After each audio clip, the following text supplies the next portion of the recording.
Elon Musk టిక్టాక్ను కొనేస్తారా? అమెరికాలో ఈ app మీద నిషేధం ముప్పు పొంచి ఉండడంతో దాని మాతృ సంస్థ బైట్ డాన్స్ అమ్మేయాలనే నిర్ణయం తీసుకున్నట్లు తెలుస్తోంది. ప్రస్తుతం చర్చలు ప్రాథమిక స్థాయిలో ఉన్నట్లు తెలుస్తోంది. గతంలో టిక్టాక్ను అమెరికా నుంచి గెంటేసేందుకు ప్రయత్నించిన ట్రంప్ ఇప్పుడు ఈ యాప్ విషయంలో సానుకూలంగా ఉన్నారు. మరోవైపు అమెరికాలో టిక్టాక్ కార్యకలాపాలు నిషేధించేందుకు విధించిన జనవరి 19 డెడ్ లైన్ దగ్గర పడుతోంది. ఈ నేపథ్యంలో మస్క్తో టిక్టాక్ డీల్పై సర్వత్రా ఆసక్తి వ్యక్తమవుతోంది. టిక్టాక్ మరోసారి వార్తల్లో నిలిచింది. చైనాకు చెందిన ఈ షార్ట్ వీడియోస్ యాప్ 5 ఏళ్ల క్రితం వరకు భారత్లో సందడి చేసింది. ఇందులో షార్ట్ వీడియోస్ చేస్తూ సామాన్యులు సైతం సెలబ్రిటీలు అయ్యారు. సరిహద్దుల్లో చైనాతో ఘర్షణల కారణంగా భద్రతా కారణాలతో భారత సర్కార్ 2017లో టిక్టాక్ను నిషేధించింది. ఫలితంగా మన దేశంలో అతిపెద్ద మార్కెట్ను కోల్పోయింది టిక్టాక్. అనేక దేశాలు ఇదే వైఖరి తీసుకోవడంతో ప్రపంచవ్యాప్తంగా ఈ యాప్కు గడ్డు పరిస్థితులు ఏర్పడ్డాయి. ఇప్పుడు టిక్టాక్ మీద అమెరికాలో మరోసారి నీలి నీడలు అలుముకున్నాయి. చైనాతో పొంచి ఉన్న ముప్పు కారణంగా దేశ భద్రతను దృష్టిలో పెట్టుకుని టిక్టాక్ మీద వేటు వేసేందుకు నిర్ణయించింది అమెరికా. అమెరికాలోని కొన్ని రాష్ట్రాలు టిక్టాక్ మీద ఆంక్షలు విధించాయి. ఇటీవల అమెరికా ప్రతినిధుల సభలో ఓ బిల్లు ఆమోదం కూడా పొందింది. టిక్టాక్ చైనా యాజమాన్యాన్ని వదులుకోకపోతే నిషేధాన్ని ఎదుర్కోవాల్సిందే అనేది ఆ బిల్లులోని సారాంశం. అమెరికా సుప్రీంకోర్టు కూడా బైట్ డాన్స్కు డెడ్లైన్ ఇచ్చింది. అగ్రరాజ్యంలో తమ ఆపరేషన్స్ నిర్వహించేందుకు టిక్టాక్కు చివరి తేదీ జనవరి 19. టిక్టాక్ యాజమాన్యం బైట్ డాన్స్ చైనాకు చెందిన కంపెనీ కావడమే ఇక్కడ అసలు సమస్య. అమెరికాలో టిక్టాక్ను జనవరి 19లోగా టిక్టాక్ను విక్రయిస్తారా లేదా నిషేధాన్ని ఎదుర్కొంటారా అనేది తేల్చుకోవాలి. టిక్టాక్ యాజమాన్యం బైట్ డాన్స్ ఈ విషయంలో నిర్ణయం తీసుకోవాలి. ఈలోగా ఒక నిర్ణయం తీసుకోకపోతే అగ్రరాజ్యంలో యాప్ సేవలు ఉండవు. అందరి ఫోన్లలో టిక్టాక్ ఉంటుంది, కానీ ఎలాంటి అప్డేట్స్ కనిపించవు. ఇప్పుడు టిక్టాక్ యాజమాన్యం ఏం నిర్ణయం తీసుకుంటుంది అనే చర్చ జోరందుకుంది. అమెరికా అధ్యక్ష ఎన్నికల్లో విజయం సాధించిన డొనాల్డ్ ట్రంప్ జనవరి 20న ప్రమాణ స్వీకారం చేయనున్నారు. ఆయన అధికారంలోకి వచ్చిన తర్వాత చైనా విషయంలో కఠిన ఆంక్షలు విధిస్తానని ఇప్పటికే వెల్లడించారు. దీంతో అమెరికా నుంచి టిక్టాక్ నిష్క్రమించక తప్పదు. ఈ నేపథ్యంలో చైనా వ్యూహాత్మకంగా అడుగులు వేస్తోంది. దీంతో దాని యాజమాన్యం నిషేధం నుంచి తప్పించుకోవడానికి విక్రయించడమే మంచిదనే నిర్ణయానికి వచ్చినట్టు తెలుస్తోంది. ఈ దశలో ప్రముఖ పారిశ్రామిక దిగ్గజం ఎలన్ మస్క్ పేరు తెరమీదకు వచ్చింది.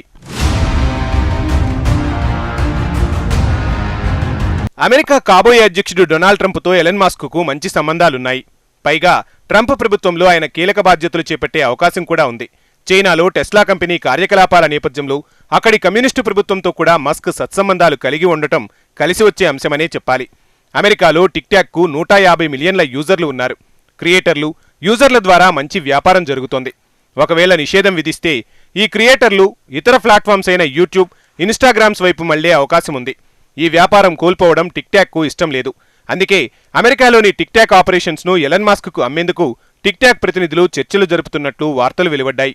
ఇదే నిజమైతే అమెరికాలో టిక్టాక్ ఆపరేషన్స్ను మస్క్కు చెందిన ఎక్స్ చేపట్టే అవకాశం ఉంది. అమెరికాలో ఎక్స్కు 170 మిలియన్ల మంది యూజర్లున్నారు. టిక్టాక్ను ఎక్స్తో ఇంటిగ్రేట్ చేసే అవకాశం ఉంది. కాగా టిక్టాక్ యాజమాన్యం మాత్రం విక్రయానికి చెందిన వార్తల్ని ఊహాజనితం అంటోంది.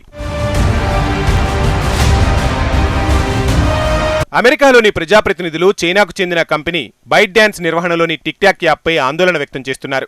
ఈ యాప్తో వ్యక్తిగత సమాచారం, భద్రతపై గోప్యత ఉండే అవకాశం లేదని చెబుతున్నారు. అమెరికన్ల డేటా అంతా చైనాకు చేరితే దేశ భద్రతకు ముప్పు అనే వాదన ప్రధానంగా వినిపిస్తోంది. ఈ కారణం వల్లే అమెరికాలో టిక్టాక్ నుంచి పెట్టుబడులను ఉపసంహరించుకునేలా బైట్ డాన్స్పై ఒత్తిడి పెరుగుతోంది. టిక్టాక్ను తన మాతృ సంస్థ బైట్ డాన్స్ నియంత్రణలో ఉంచడమే చైనా ముందున్న తొలి ప్రాధాన్యత. ఒకవేళ అది సాధ్యం కాకపోతే అందుబాటులో ఉన్న అవకాశాలను పరిశీలిస్తోంది. ఈ దశలోనే ఎలన్ మస్క్కు అమెరికా టిక్టాక్ కార్యకలాపాలను విక్రయించాలనే నిర్ణయం తీసుకున్నట్టు తెలుస్తోంది. ఈ నేపథ్యంలో ఎలన్ మస్క్కు టిక్టాక్ అమెరికా ఆపరేషన్స్ను అమ్మేందుకు ప్రాథమిక చర్చలు జరుపుతున్నట్లు సమాచారం. ఒకవేళ టిక్టాక్ను కొనుగోలు చేసేందుకు మస్క్ ఆసక్తి చూపకపోతే మైక్రోసాఫ్ట్, ఒరాకిల్ లాంటి టెక్ దిగ్గజ సంస్థలు ఈ షార్ట్ వీడియో యాప్ను కొనుగోలు చేసేందుకు సిద్ధంగా ఉన్నట్టు వార్తలు గుప్పుమంటున్నాయి. వాస్తవానికి అమెరికాలో డొనాల్డ్ ట్రంప్ మొదటిసారి అధ్యక్షునిగా ఉన్న 2016-2020 సమయంలో టిక్టాక్ మీద చర్యలు తీసుకునేందుకు ప్రయత్నించారు. TikTok parent company ByteDance China కోసం మాత్రమే పనిచేస్తోందని, దీంతో అమెరికా జాతీయ భద్రతా సమస్యలు తలెత్తే ప్రమాదముందని ఆరోపించారు.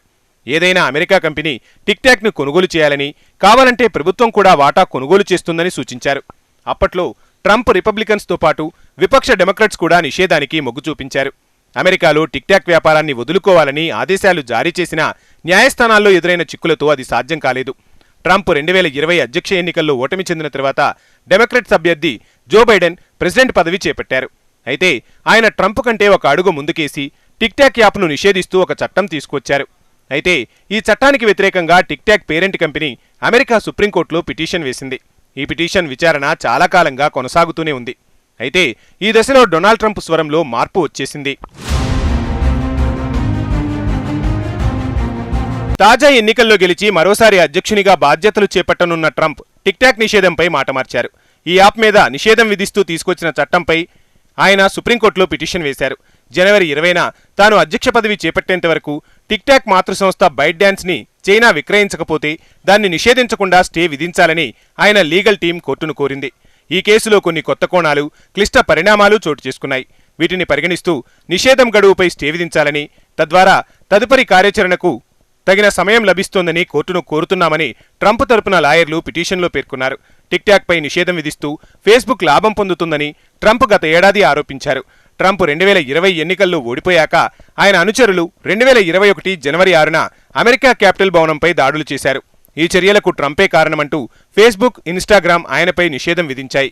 కొంతకాలం తర్వాత ఆ నిషేధాన్ని తొలగించినా ఆయన ఆ సంస్థలపై ఇంకా గుర్రుగానే ఉన్నారు. అధ్యక్ష ఎన్నికల్లో తనను గెలిపిస్తే టిక్టాక్ను కాపాడతానని అమెరికా ఎన్నికల ప్రచారంలో కూడా ప్రకటించారు డొనాల్డ్ ట్రంప్. తన ప్రత్యర్థి వర్గం టిక్టాక్ను మూసివేయడానికి కుట్ర పన్నుతోందని పరోక్షంగా అధ్యక్షుడు జో బైడెన్పై ఆరోపణలు గుప్పించారు. టిక్టాక్ కావాలని కోరుకునేవారంతా అధ్యక్ష ఎన్నికల్లో తనకే ఓటు వేయాలని కోరారు. ఈ మేరకు ఆయన సోషల్ మీడియాలో ఓ వీడియోను కూడా విడుదల చేశారు. టిక్టాక్కు యువతలో ఉన్న ఆదరణను ఆయన గుర్తించారు. గత అధ్యక్ష ఎన్నికల్లో ఫేస్బుక్ జోక్యం చేసుకుందనే ఆరోపణల నేపథ్యంలో సొంత పార్టీ నేతలు ప్రవేశపెట్టబోయే బిల్లును ట్రంప్ వ్యతిరేకించారు. ట్రంప్ ఇప్పుడు అమెరికా అధ్యక్షునిగా మరోసారి బాధ్యతలు చేపడుతున్నారు. జనవరి 20న ఆయన అధ్యక్షునిగా ప్రమాణం చేస్తారు. అమెరికాలో పర్యటన్స్ నిర్వహించేందుకు టిక్టాక్కు చివరి తేదీ జనవరి 19. ఈలోగా ఎలన్ మస్క్తో చర్చలు ఫలించి టిక్టాక్ ఆయన చేతిలో పడితే ట్రంప్ తాను అనుకున్నది సాధించినట్లవుతుంది. దీంతో ఈ డీల్పై అమెరికన్స్ అంతా ఆసక్తిగా ఎదురుచూస్తున్నారు.